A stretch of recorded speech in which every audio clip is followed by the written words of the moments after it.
Ladies and gentlemen, we are back with some more shenanigans. Ciarnan is doing shenanigans backstage currently. I can still see him, but we're covering a lot of drama in college football this week. Mike Gundy out at Oklahoma State after 20 years there. Not that shocking, but we're going to get into that. You have drama all over the SEC from Auburn, Oklahoma, aftermath to LSU, Ole Miss, and even Florida's getting in on the action with a little bit of drama. We're going to go over our picks from last week. I did not do well. Ciarnan did a little bit better, but still not great. I have to issue an apology to a program that I really don't want to do, but I'm getting roasted on TikTok for some takes. So we're going to get into that as well. And probably some more shenanigans along the way. If we're being honest, it's just who we are. We got to accept it.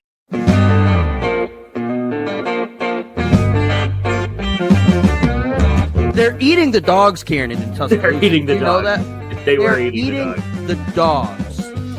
Oh, a meth raccoon. Yeah. Just awful. There is nothing good about this. It's the worst possible scenario for the CFP, for the national championship. Notre Dame is a mid-program with really good marketing. And the Michigan players are going to look at that, and anybody who's committing to Michigan in the next years will just go, I want to beat them even more. Like, I wanted to beat them when I first came to the school. Recruits are going to see this. You have, as some fans have put it, a mascot flashing their pop tussie out. Oh, God, that's going to be part of our intro next year. Oh, shit. Brandon, you called it, and it did become part of our intro. That was quick. Yeah.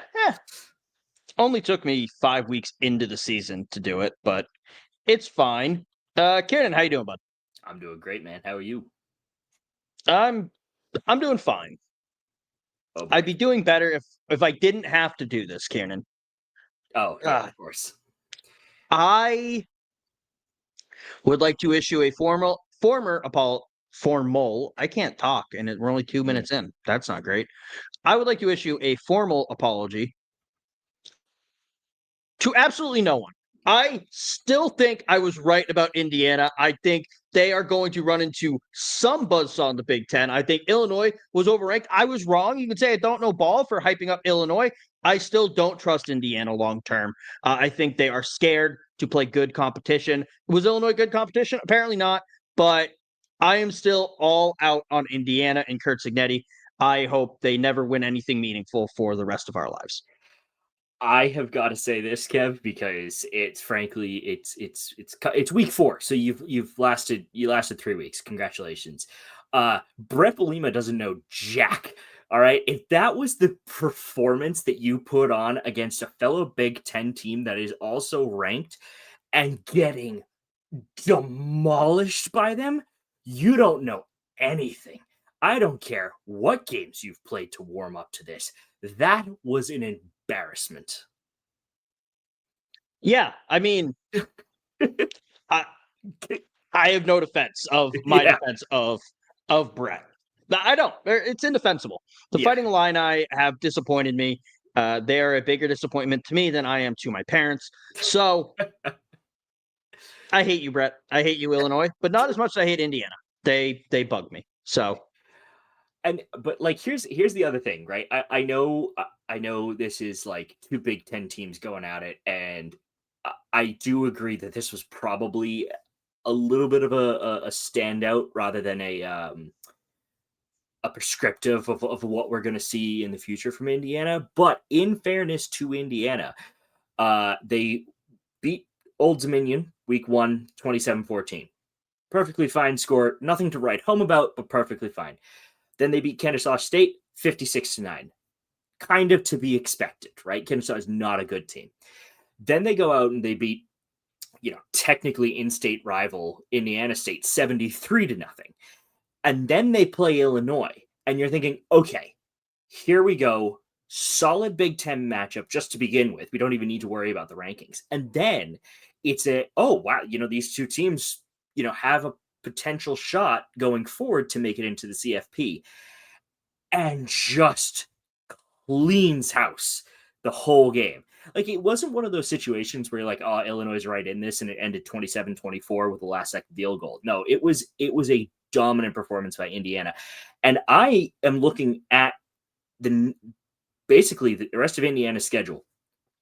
Iowa, if they can beat Illinois this badly, Iowa's great on defense. We all know that, but I can see a win, no doubt about it. They are playing at Iowa, but it's not a nighttime game or anything, so should be okay. Then they have Oregon. Now, Oregon has Penn State this weekend. That's kind of going to determine the trajectory of their season. But after that, it's Michigan, UCLA, and Maryland, all easily winnable games. And then Penn State, we'll see where they are next week as well. And then Wisconsin, again, a very winnable game. And the final game is at Purdue. So they're looking to go into this at most 2 losses, and even the 2 losses won't be that bad. That's fair. I mean, I'm looking at Iowa history real quick to see the last time they gave up more than 50 points, let alone losing by 50. Mm-hmm. But giving up more than 50, I'm putting it in a baseline. I'm currently at 2022. At number 2, Ohio, at Ohio State, they gave up 54 points to the Buckeyes, but they only lost by 44. So we're still not at that 50-point loss. That's not me moving the goalposts. I know I said I'm just looking when they last gave up that many. Mm-hmm. But I don't think Iowa is necessary. Oh, I was like, why do they have no contest? It was 2020. That makes sense. So it's been over 5 years, at least. I'm not going to waste everyone's time doing this since Iowa has lost by that much. So I think that's going to be a really tough game. But also looking at the rest of Indiana's schedules, the games they've played. Look, they beat Old Dominion by 13. Old Dominion's not bad. No. I mean, they've played some real heavy hitters in college football. I mean, they played North Carolina Central. They played Virginia Tech, who was looking for an excuse to fire their coach. What a win. And I think Old Dominion is their best win before this week, maybe their best win at the end of the season if Illinois keeps dropping. But other than that, Kennesaw State, year 2 in the FBS, and just fired their coach last year. Indiana State. Indiana State is famous for one thing and one thing only, and that's a big-ass white dude they call Larry Bird. That's it. I didn't know they had a football program before I saw them on Indiana's schedule this year. I do not trust Indiana going forward. I think I was going to give them trouble. I think Oregon is going to win that game. I think Maryland just looked against a weak Wisconsin team, looked very good. That's true. I think Penn State is going to give them trouble. Now, we need Penn State to lose a game before that. We cannot have Penn State undefeated going into week 11 because they will for sure lose to Indiana. But if Oregon beats that would be soul crushing. It would be, Kieran, but then you would have a chance to beat Indiana, which I think they will if they lose to Oregon this weekend. I don't want to say I'm rooting for them to lose to Oregon, but I'm kind of rooting for them to lose to Oregon. Yeah, I can't even begin to express my dread for this weekend. Like, it's in terms of college football, stacked weekend of college football. It's where the conference games truly begin, I think, for at least for most teams. But I am as nervous as I possibly can be. This is my CFB final. Like, it's so bad. That's true. I think, Kieran, this weekend, because Alabama and Georgia are playing also at 7:30. We're either not going to text each other anything, or we're going to be blowing up each other's phones the entire game. Yeah, it's I don't know, like, are you looking forward to it, like, given Alabama's start, or like are you kind of dreading it? Alabama start, you mean getting dominated on national television? Yes, I do mean in Tallahassee? Yeah. You mean that not safe for work performance because Florida State had us no, I'm not looking forward to this weekend, Kieran. I for years have been saying Alabama, and I have been stress texting you for years now.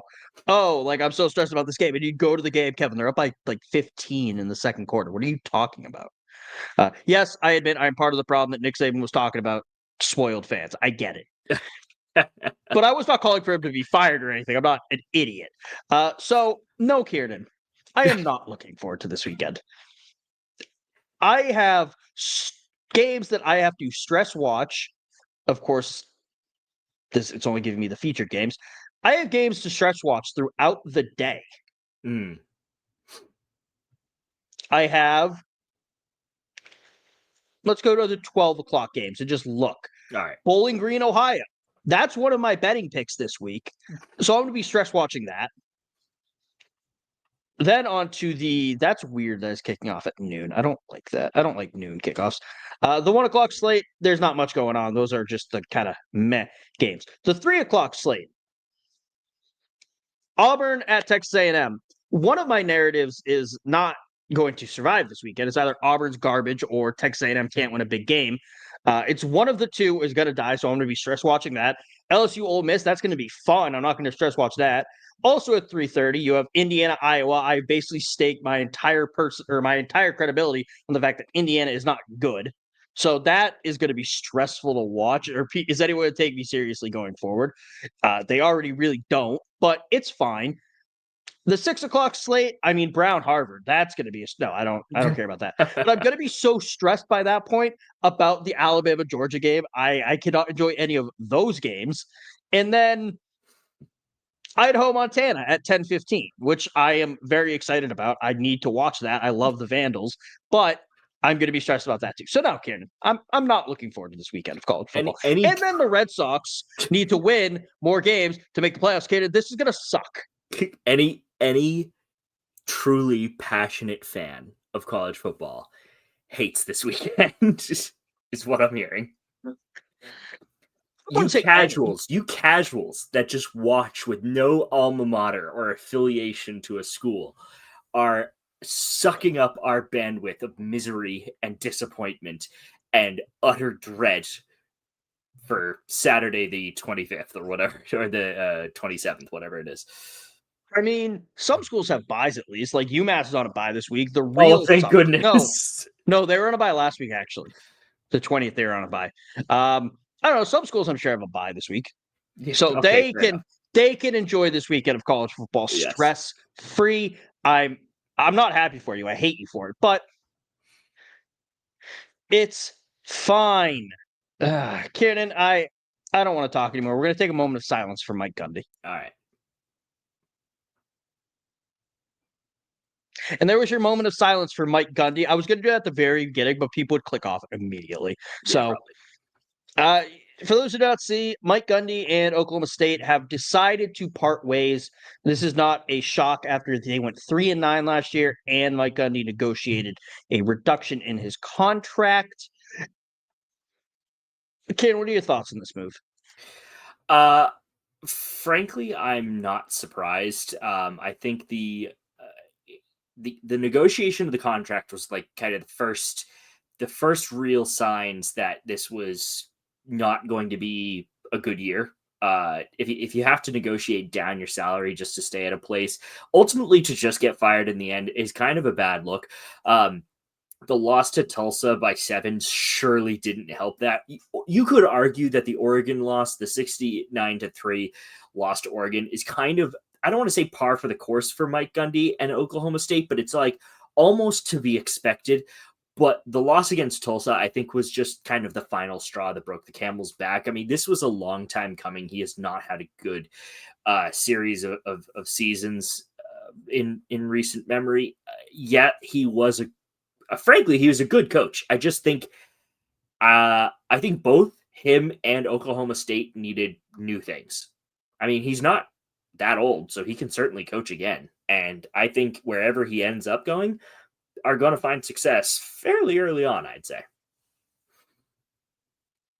That's true. I hate this move. I think it's a joke. Not getting rid of Mike Gundy. That is fair. He has not performed. I mean, Oklahoma State is not this great program historically, but they were pretty good under Mike Gundy. They had some success. They have one claimed national title in 1945, another unclaimed one in 2011 when Gundy was head coach. So again, not a lot of history, but you have a guy who played quarterback for you, was a wide receivers coach, a quarterback coach, an offensive coordinator for you. Then he left, went to Baylor, Maryland. It was different coordinators. And he comes back as offensive coordinator in 2001. 2005 becomes the head coach. He becomes the winningest coach in your program's history. He has 170 wins to 90 losses, which is 108 more wins and only 30 more losses than number 2, Pat Jones, from 84 to 94. He's a 3-time Big 12 Coach of the Year, a Bear Bryant Award winner for National Coach of the Year, and Eddie Robinson Coach of the Year in the 2011 season. He has a win percentage of, I just saw it, 586. Not great, but for how long he was there, that's not bad. Oh, I'm sorry. That is conference games. Overall, he has a 654 win percentage. You let that man coach out his last season. A guy that important to the history of your program, you let him finish out the year. He has been there for 20 years. He is going to the College Football Hall of Fame. Mm-hmm. After I wasn't sure about that when I saw the news, I was like, is he going to be a Hall of Very Good coach? No. He has the winning percentage needed, which is still stupid. Multiple time Big 12 Coach of the Year, National Coach of the Year. Brett McMurphy he was talking to Mike Gundy's younger brother, who's a former Oklahoma assistant, if Mike wants to continue coaching. Hell yes. So Mike Gundy still has a lot left in the tank. So firing him mid-season, and they can put as much lipstick on this pig as they want. They can add some eyeshadow to it and a little blush. This was a firing. And it's ridiculous to give the man who, I don't want to say built Oklahoma State, because that a program this old, it's hard to say built, but kept them and made them nationally relevant. And they were still little brother to Oklahoma, but they were not a laughing stock about it. Mm-hmm. They were competitive year in, year out. Yes, last year was really bad. This year looks like it's going to be really bad. It's inexcusable. It's gross, and I hate the way that they're treating Mike Gundy, who did have his controversies. We're not going to get into those, but he didn't have one super recently, so they couldn't even use that. Yeah. They softened the blow a little bit with the controversies there. You had a very solid, pragmatic reasoning, and they were like, "Oh well, slip a few scandals under the rug." Yeah, no, you're absolutely right. It's one of those things that you kind of you see the writing on the wall, and you really just don't want to look at it, but it's inevitable. I understand the reason for firing him. It has not been good in the past 8 years, kind of. But the thing is, like, he was instrumental for you as a whole, and to renegotiate his salary down just to fire him in the end is kind of a dick thing to do, just generally speaking. Like, you could say, "Hey, Mike, this needs to be it." Like, unless it's a 12-0 season, we're going to need to move on from you. And that's an acceptable thing to do. And you could even argue, and like I said, you could argue that the Oregon loss is kind of half expected. Win the rest of your game, sure, but losing to a Big Ten team like Oregon is not a career ender. So yeah, it's crappy. It's not the way we all wanted to see it, but 100%. We're going to, if this is the start of the coaching carousel that we've been seeing over the past 5-10 years, it's going to be interesting to see where he goes. And frankly, I think wherever he ends up, that they immediately start winning, or at least have the facilities to start producing wins and exciting wins, Oklahoma is going to be kicking themselves. Yeah, it's going to be bad. Some names to watch out for to replace Mike Gundy: Texas State head coach G.J. Kinney, LA Rams assistant Zach Robinson, Ben Arbuckle of Oklahoma, And John Gruden at 6-1, John Gruden's going to be attached to all of these. Yeah. If a coach is fired, you'd better get ready to learn Chucky because John Gruden is associated with that job opening. That's good.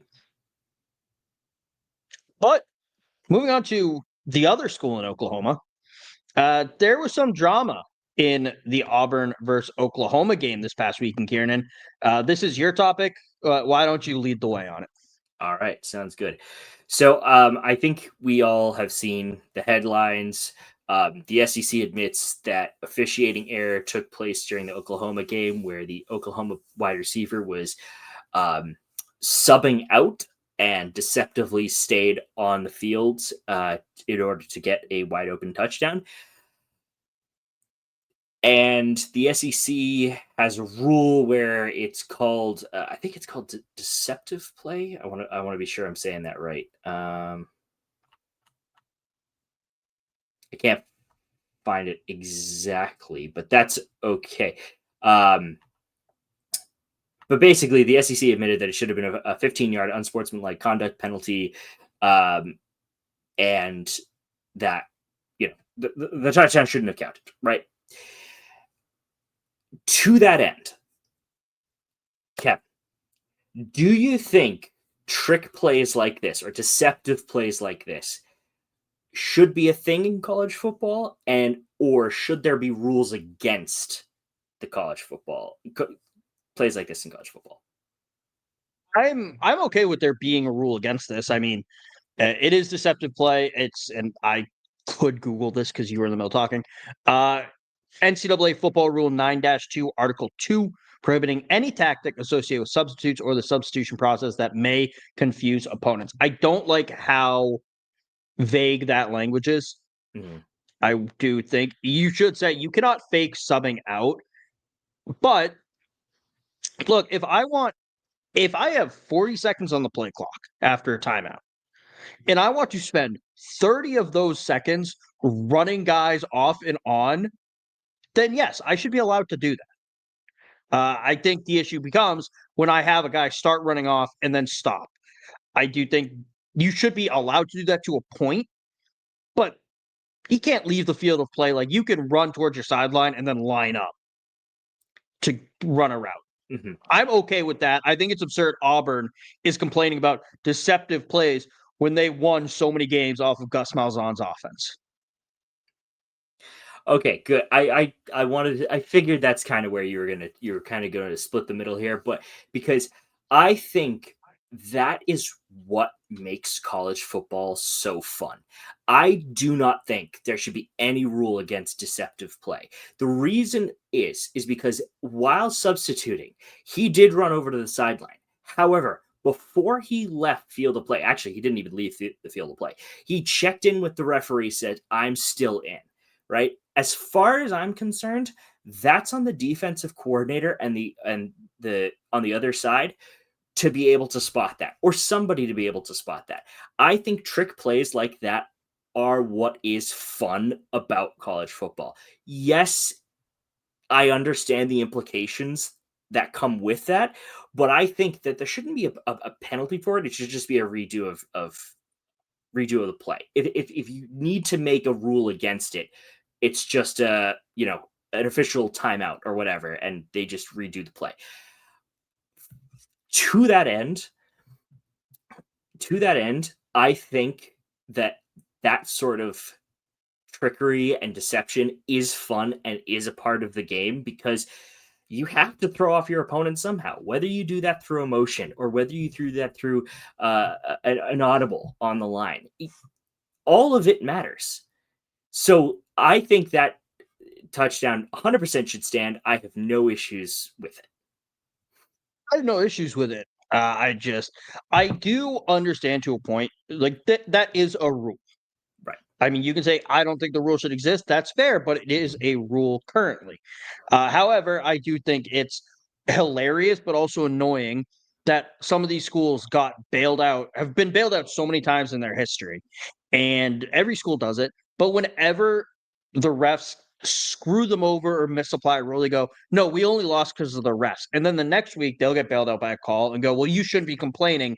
You still lost. Well, which Yeah, you cannot say, no, that's an excuse. You can't use that. We won fair and square to then, well, we only lost because the refs messed up. No, you cannot have it both ways. It's not every call in your favor is not correct, and every call against you is not incorrect.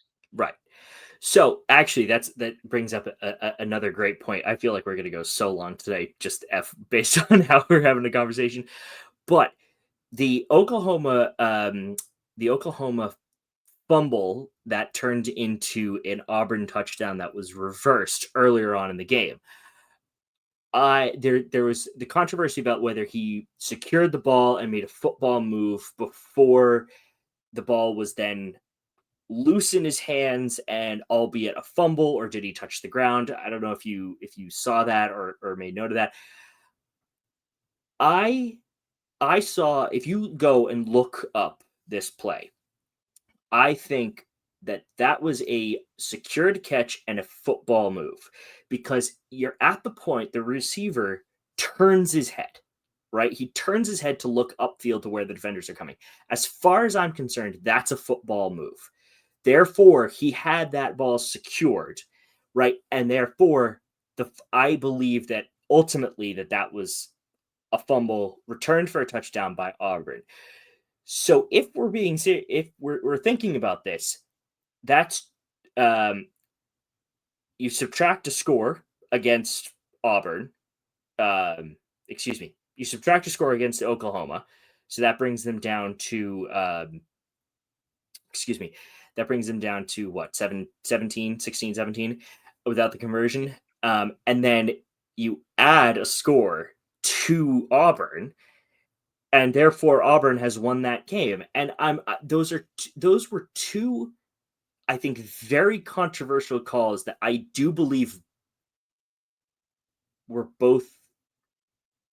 they're both impactful. And it's one of those things. It's like, which one do you weigh more? Like, you can't reverse the call. You can't, as far as I'm concerned, reverse the call, the decision on the win. Like, it's a definitive win, 24-17, but you can't reverse that in college football, or any football for that matter. But it's just, it's interesting to see like how that will affect these teams going down the line. Theoretically, you can reverse these wins. Oh, you can. Is there a rule in place for that? I've just never seen it done. Something, yeah, because it would have to be so egregious.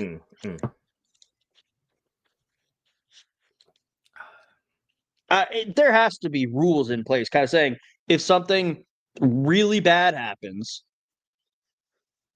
Oh, apparently it's just about officiating. I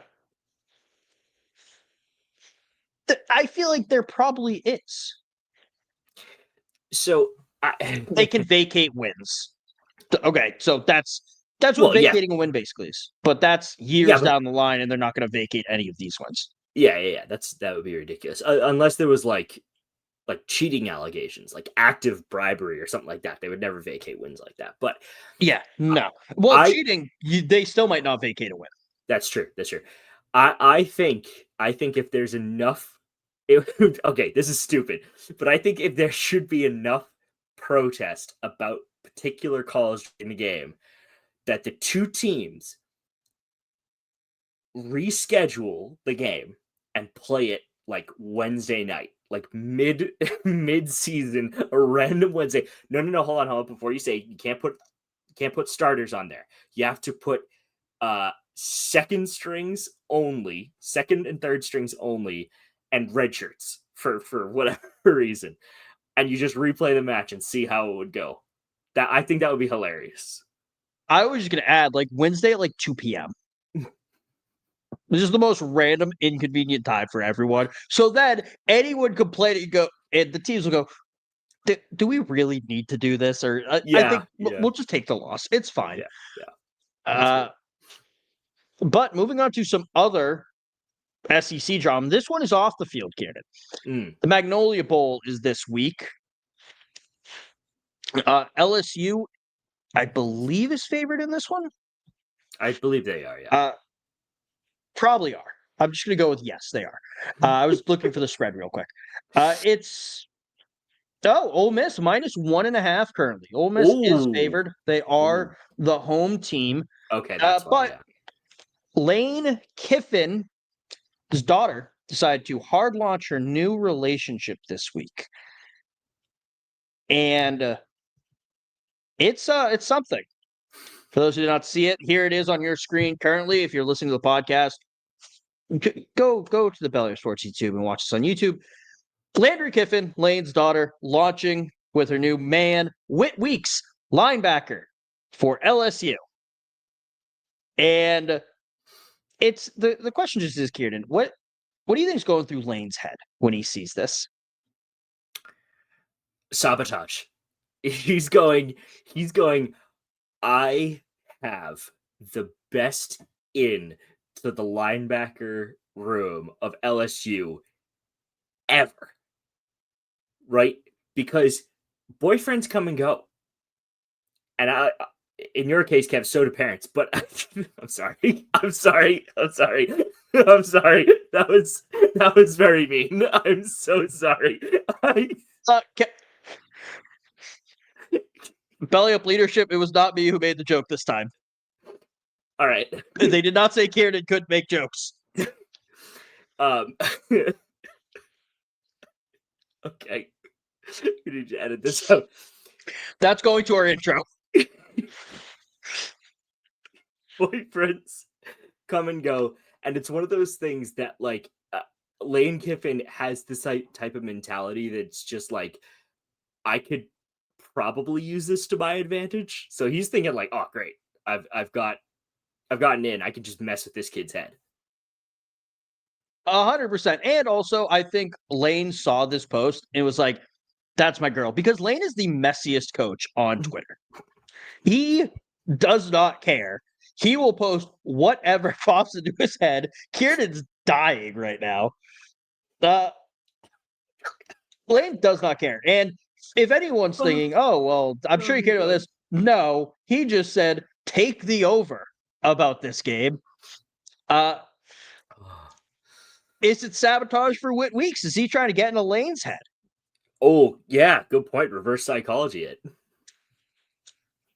I don't know how that would work out. I feel like Lane would then just throw passes in his general direction, but just far enough away that it looks bad, but he can't really do anything. Yeah. So he looks worse in his game. But it could be sabotage in the Ole Miss camp. Lane could have sent Landry out to Baton Rouge. Be like, hey, take him out the night before. Tell him you're in town. You want to have a lot of fun. You want to go out. And keep him up until 2 a.m. Get him in trouble. Get him suspended. Make him too tired to play. Something like that. It's sabotage. I love it. This drama and messiness is what college football is all about. It's wonderful. It's the kind of crap that just makes college football so much more enjoyable than I think pretty much any other sport, because of the absolutely chaotic energy that can be introduced by family members of head coaches or brothers or whatever. It's so much fun. It's incredible. As Ciarnan said, we're probably going to go way over this week, so we're just gonna fly through some topics. Sorry. DJ Lag. No, it's not your fault. DJ Lagway is in a walking boot. Some are predicting he might try to redshirt and transfer out after Florida's disaster of a beginning of the season. Ciarnan, do you put any credence into that? Where's he gonna go? He's shown someone will take him. He couldn't put a ball in a receiver's hands if you paid him more than the NIL. But anyway, they are paying him. But yeah, so what? So what if he's in a boot? I don't know if he's looking to transfer yet. I think it's going to be a Big Ben situation.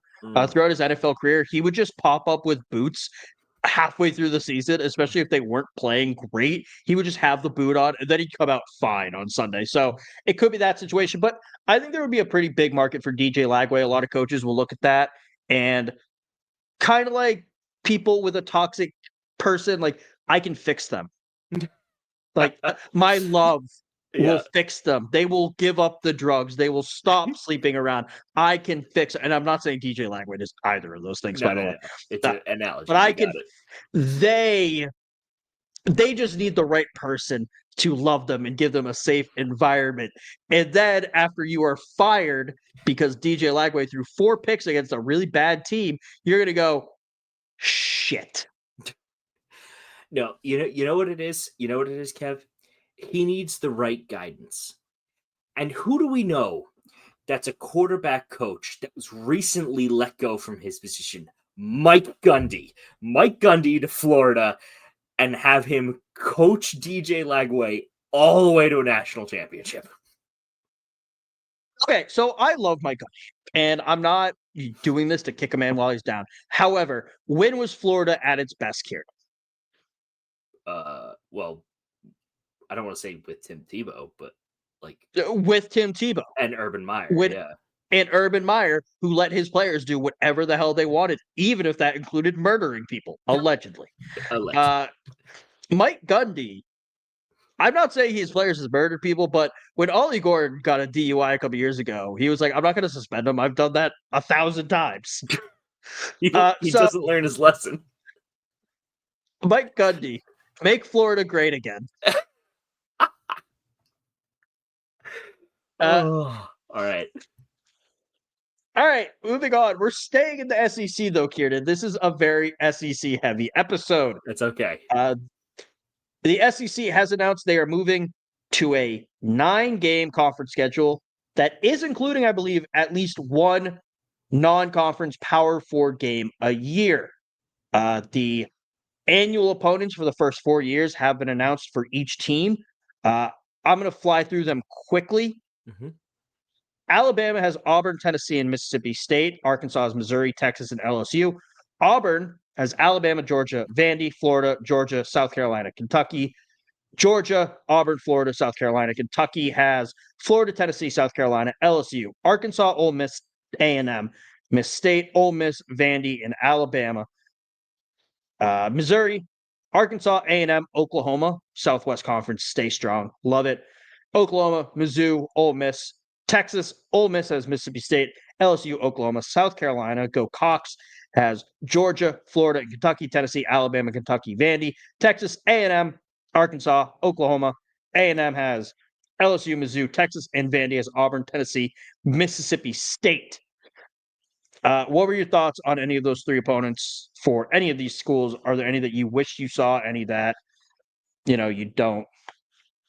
you wish we didn't have to see? Frankly, no. I don't think there's really anything wrong with that. I genuinely believe that's well, I don't even genuinely believe it. I just think that's a perfectly fine schedule. Is it, like, are people like seriously complaining about it, or like what? Some fans were complaining about the fact that Alabama LSU is not a yearly rivalry or a yearly protected game, which is fair. It has been yearly since 64. Mm-hmm. Before that, it was just same rotation, 58, 57, 54, 53. Mm-hmm. So weird schedule on there, but I get it, though. You can't have every school playing the best 3 teams. Mississippi State had to play someone. Yeah. I don't, as long as they don't like go like 4 years without playing each other, I really don't care if it's like if Alabama only plays Mississippi State. I'm just gonna throw out teams Missouri and Georgia. Like, but provided they play LSU like every other year, that's good enough, I think, for me. I mean, I don't get the issue. Yeah, I mean, I think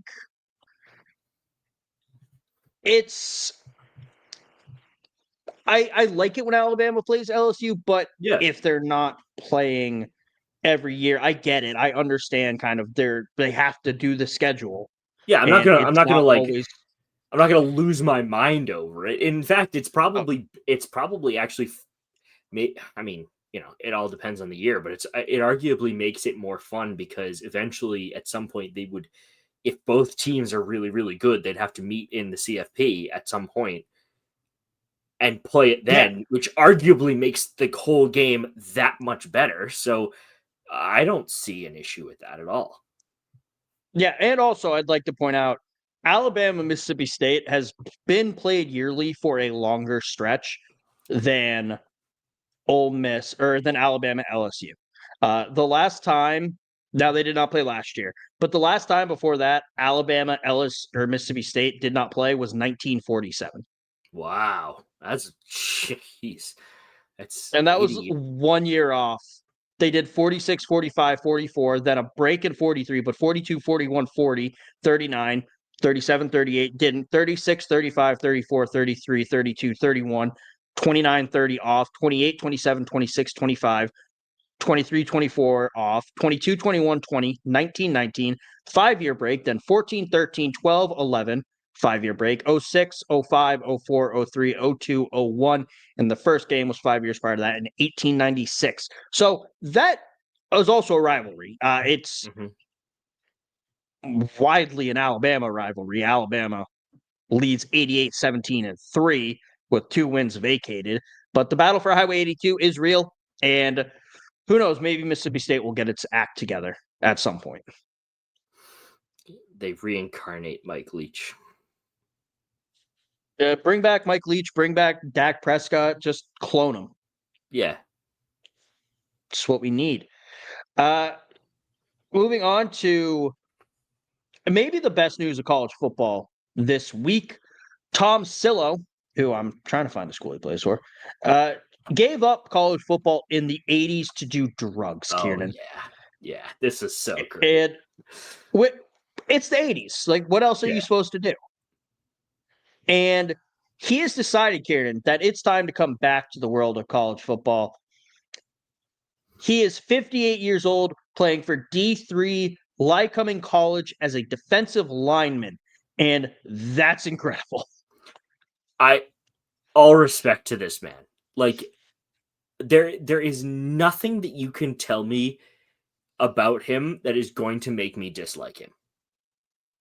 Well, okay, there's a couple of things, but frankly, from all the things I've learned about him so far, this is incredible. Yeah, the drugs aren't great. The drugs aren't great, but that's on him, right? That's a separate issue. He didn't harm anyone else, as far as we're aware. If that's the worst it gets, I'm okay with it. Yeah, there's nothing you could say that would make me dislike him. Now, if he did other stuff, I retain the right to detract that statement. Yeah, he was a power lifter. Oh, dude. Get him in the ring. What are we doing on a college football field? Face him up against John Cena and let's see who the best old guy is. That's hilarious. I love that for him. Okay, so some places say it was because of drinking. Some places say it was to do drugs.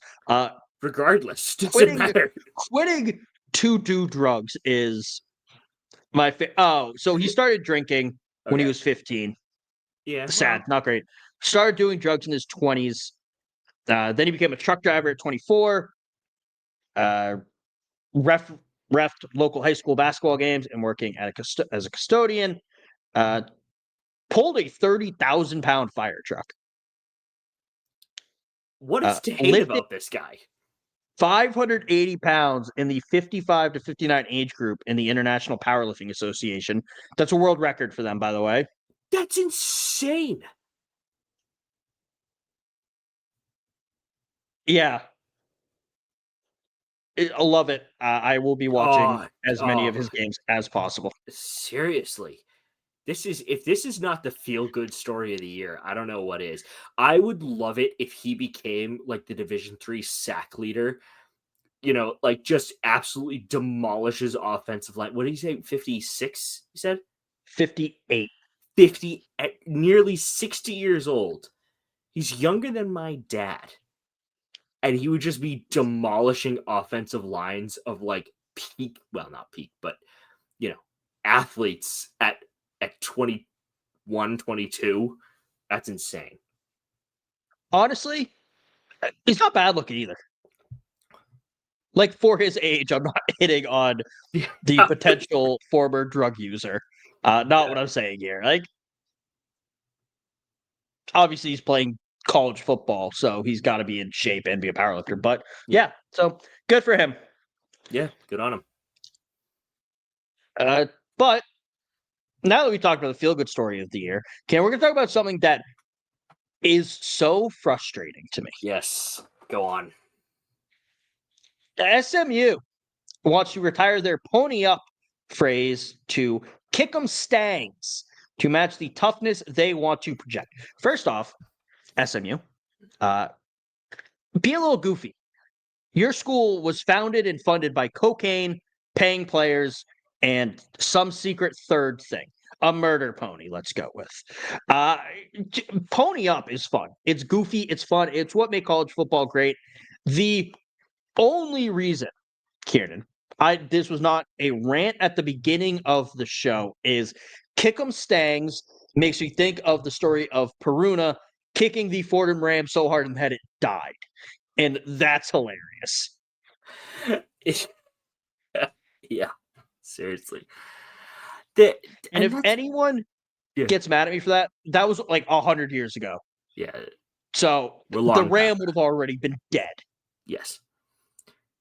Yeah, that's here's the thing about like slogans and like catchphrases is that they come naturally. They come out of a joke that was made that, you know, perpetuated through the generations.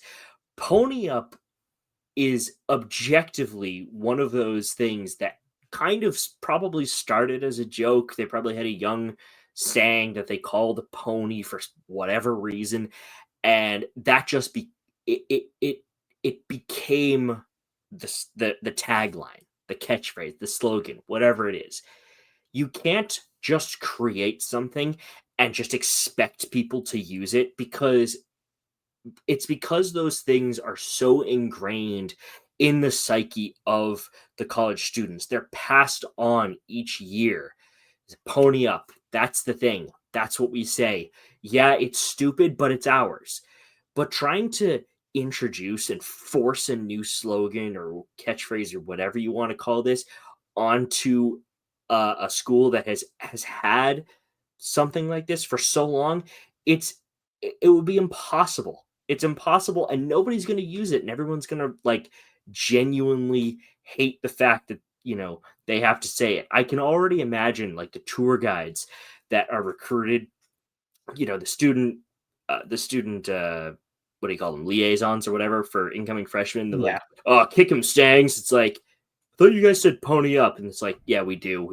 We're forced to say this. It's in our contract. Like, that's the sort of crap that just ruins a college atmosphere.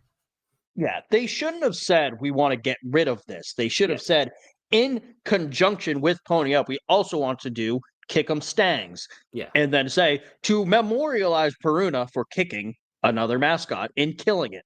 And then just slowly phase out Pony Express if you want. Yeah. Don't say we're getting rid of this. Right. That's the thing. Like, if you say, hey, we're going to start using kick 'em stangs or whatever it is, right? Whatever the next thing is, just start incorporating that into your own speech and let it grow naturally. Because introducing something that's a harsh change immediately and removing a piece of tradition is going to meet so much more resistance than just actively including it in your own language. If it started at the top, you know, with the president and the board and says, kick 'em stangs, right? And people are like, oh, why are you saying that? It's like, oh, I thought something new. Why not? You know, and just have it evolve naturally. That's a far better way of going about things than saying, no, we are not doing this anymore. Absolutely not. You know, it's BS. Yeah, no, it's terrible. Yeah, so we're going to move on to the AP poll because we do try to keep this thing under an hour, and we are currently at 50 minutes. Yikes. Sorry. Yeah, so stop apologizing. No. We are going to move on. We're just going to fly through the poll, Kieran, and then if you have thoughts on any one specific part, we will say them at the end. Sound good? Yes, I was looking at the poll. Good.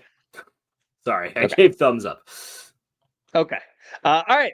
Other receiving votes: Auburn at 122, Mississippi State at 102, South Florida at 77, Utah at 45, Arizona State at 30, Memphis at 23, Louisville at 23, Maryland with 6, UNLV with 3, UCF with 3, and North Texas with 2. Moving on to the actual poll: BYU and TCU both become ranked. Illinois drops 14 spots after Indiana embarrassed me and them on national television. Notre Dame up 2 to 22, USC up 4 to 21, Mizzou up 3 to 20, Michigan up 2 to 19, Vandy up 2 to 18, Alabama down 3 to 17, Georgia Tech, up 2 to 16. Tennessee stays put. Iowa State drops 2 to number 14. Ole Miss stays put. Texas Tech up 5 to number 12. Indiana up 8 to number 11. Texas down 2 to number 10. Texas A&M up 1 to 9. Florida State down 1 to 8. Oklahoma up 4 to 7. Oregon, Georgia stay put at 6 and 5. LSU down 1 to 4. Penn State down 1 to 3. Miami up 2 to number 2. And Ohio State staying put at number 1. Kieran, what are your thoughts on the AP poll this week? Notre Dame shouldn't be ranked. Alabama should not move down 3 places on a bye. All teams on a bye shouldn't move down more than, I'd say, 1 or 2 places. Iowa State getting a rough shot at -2 on a bye. That's not really fair given how well they've played all season.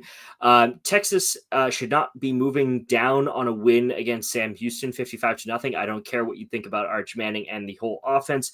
-2, going down 2 spots on a win is ridiculous.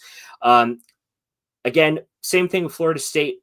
I don't care how good the Oklahoma win over Auburn was. That doesn't deserve a 66-10 win over Kent State. Does not deserve to be lowered by 1. Penn State moving down 1, I'm totally fine with, actually, because they didn't play and they frankly haven't played anyone competitive up until this next week at Oregon. So I'm fine with that. LSU moving down for a win. At the top 4, I'm kind of okay with that only because Miami has been so good. So I'm fine with that. But the other ones, I'm kind of like, you can't really be moving people down too much just because they didn't play. Yeah, teams moving after bye infuriates me all the time. I'm okay with one spot. I'm okay with 1 spot after a bye, but more than 2, I think I'm hesitant. Agreed. I think whenever someone moves a team a lot, because after bye, it's voters course correcting. They either had them too high or too low the previous week. So they're like, well, it's a bye, so no one can complain if we do this after a win or if we move them up after a close loss. So we're going to drop them a few spots. Illinois was an embarrassment up and down the field all day Saturday. They should not be ranked either. Notre Dame is just an embarrassment. They are 1 and 2. They should not be ranked in the top 25. I've already said my piece about Alabama. Iowa State moving down 2 is just a weird choice. It's not the problem with the Iowa State thing is it not enough to justify outrage, but it is also a kind of a slap in the face to a program that's 4-0. Yes, and coming off a bye. They were also in a bye and dropped. Yes, that's the other thing. So insane. I hate it. Texas Tech moving up 5 after beating Utah. Do like that. Indiana. I think I don't hate the fact they moved up. That it was a dominating win, but is either Illinois not that good or does Indiana deserve to move up 8 spots? Like, which is it? Make a decision. Yeah. Texas moving down 2. I do agree with you. I think if you're going to move them down, you should have done it sooner when Arch was really struggling.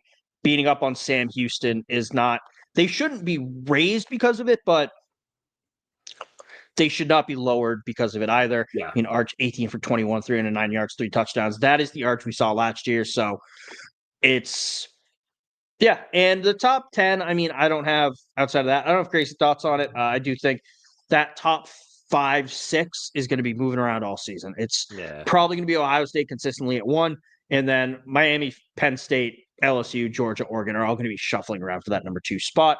So there's your AP poll. We did it in 5 minutes, Kieran, and that used to take us half an hour. Je ne sais And pas. next week, maybe we'll have our poll. Thank God I forgot to do that this week because we would have been going so far over. But moving on to bets, our week 4 bets did not go great, Kieran. No. You had the TCU money line, which you were correct on. I had Illinois plus 195. Did not go well. They got blown out. You had Tennessee minus 38.5. They won by 32. So that did not hit. I had Tulane plus 13.5. They got embarrassed by Ole Miss. You had under 5.5 total touchdowns in Michigan versus Nebraska. That was 6 touchdowns, an all-time bad beat for you, Kieran. Devastating. I had John Mateer over 270 yards and 2 touchdowns. Now, he had 271 passing yards, and he did have 2 touchdowns, but one of them was on the ground. When I said that, I'm a man of integrity. I meant passing touchdowns. I'm not giving myself that one. I went 0-3 last week, Kieran. You went 1-3. I am embarrassed, and I feel bad. It's all right. We'll rebound. We'll rebound this week. Let's hope. The weather report, Kieran. Give us the weather for this weekend. I'll be honest with you. There isn't that much weather. There's pockets of rain here and there, but nothing that would really deter or change the ability or change rather the expectations of any bets that you might place, especially in terms of ground game running or passing through the air. There is rain in the local vicinities of a couple of games, but frankly, it's a lot of just straight up either sunshine or a bit of humidity, which frankly isn't a huge concern for most teams. So there's not a lot of weather report. I'm kind of waiting for October to hit, where the hurricane season kind of kicks up in the Gulf, to see what happens there. But other than that, you're going to get rain in like the Carolinas, anywhere along the East Coast, really. But again, it's not really going to affect too many games this week. So don't make the weather impact any bets that you're going to make this week. Kieran, you're forgetting the greatest bit of the weather report. Which is? Not bit, but one of the places where it's going to rain is Tempe, Arizona. Oh, yes, of course. That in fairness, actually, that is a good point. I didn't bring that up because I was just trying to group it in and make it quick. But yes, you are right. It is going to rain for that game. So bet accordingly, especially because it's Arizona playing. So, or is it Arizona State? That's the only reason I was bringing it up. No, that is a good point. That's a good point. I probably should have mentioned. Yeah, it's fine. That's why there's 2 of us. We keep each other in check. We're going to go through our week 5 bets. Let's hope they do better this week. Kieran, what money line do you have? Okay, I was shocked to see this money line. And I have Syracuse at plus 180 against Duke, which frankly is an insult to Syracuse, who just beat Clemson, but I digress. That's true. I have Ohio over Bowling Green at minus 355. I think Parker Navarro is the best quarterback in the MAC, but also allegedly Pudge is not going to the game. Yes. It's a guaranteed loss. He's their good luck charm, and Bowling Green just got themselves an L in MACtion. So my spread, I have UMass plus 44.5 versus Mizzou. UMass is not good. They are going to lose by 44 points, but they're not going to lose by 44.5 points. My mindset with a lot of these spreads are, if it's massive like that, it's very unlikely to hit. I'm feeling less and less confident about this as I talk, but we're gonna roll with it, Kieran. Plus 44.5 for the Minutemen. What's your spread?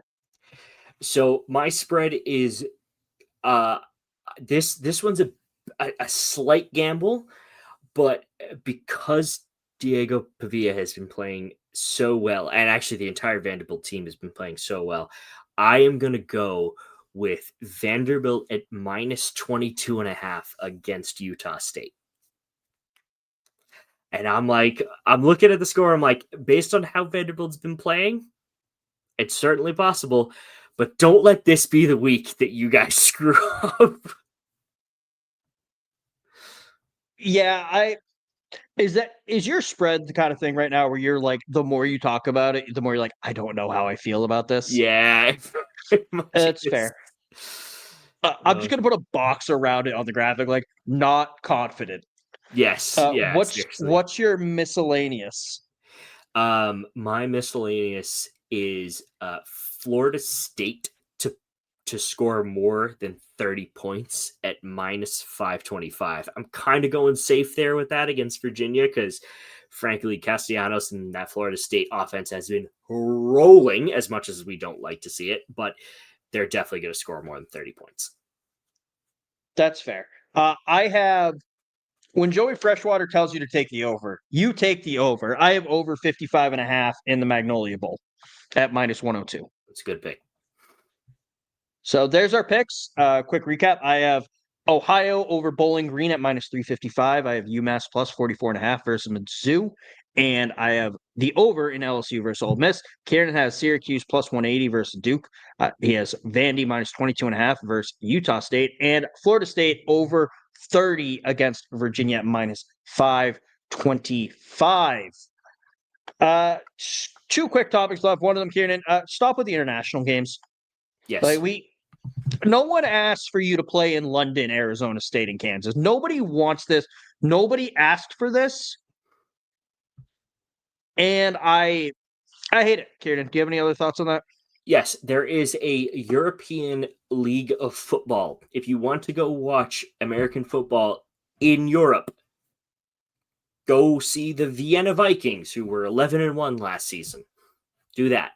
Do anything but make college kids who still need to go to classes travel internationally for a game. It's fine with the NFL. I'm still against it for the most part.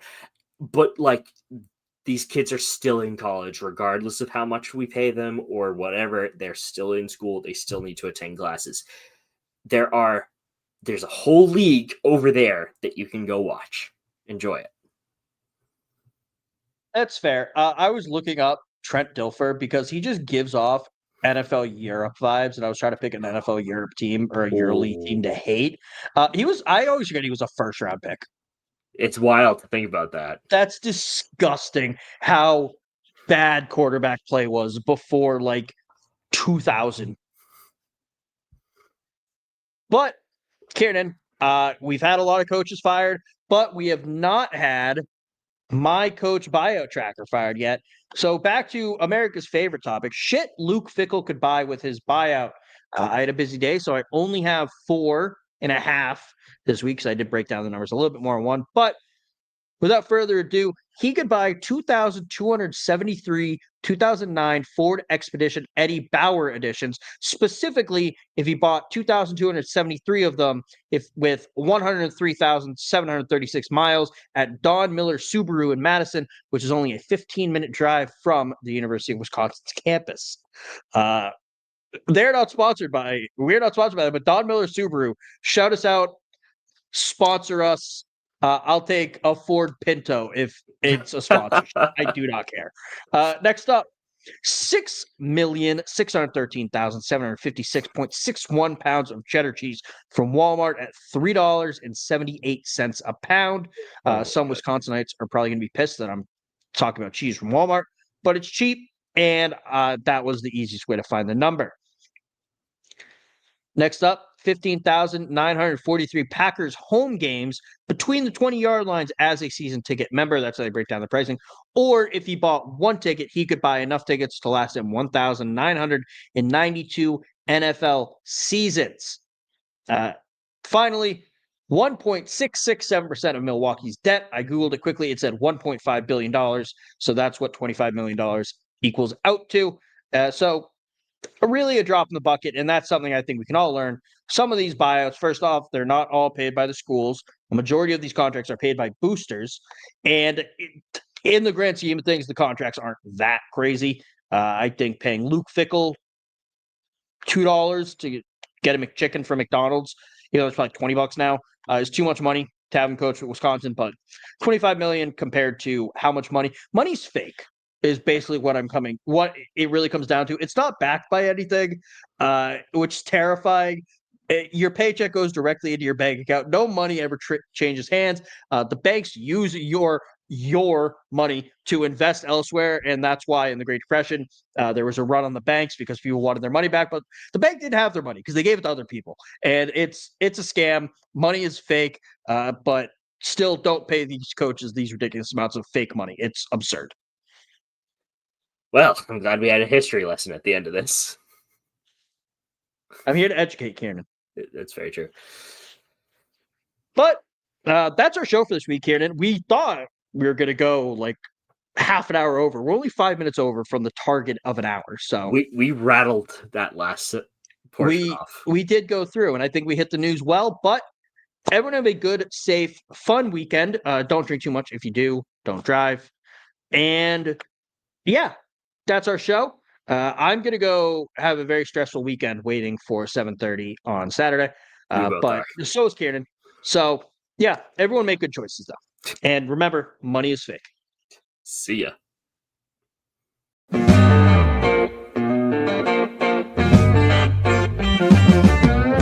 They're eating the dogs, Ciarnan, in Tuscaloosa. They're eating the dogs. You know that? They were eating the dogs. Oh, a meth raccoon. Yeah. Just awful. There is nothing good about this.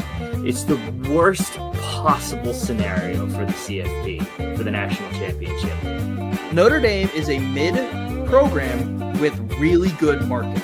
And the Michigan players are going to look at that, and anybody who's committing to Michigan in the next years will just go, I want to beat them even more. Like, I wanted to beat them when I first came to the school. Recruits are going to see this. You have, as some fans have put it, a mascot flashing their pop tussie out.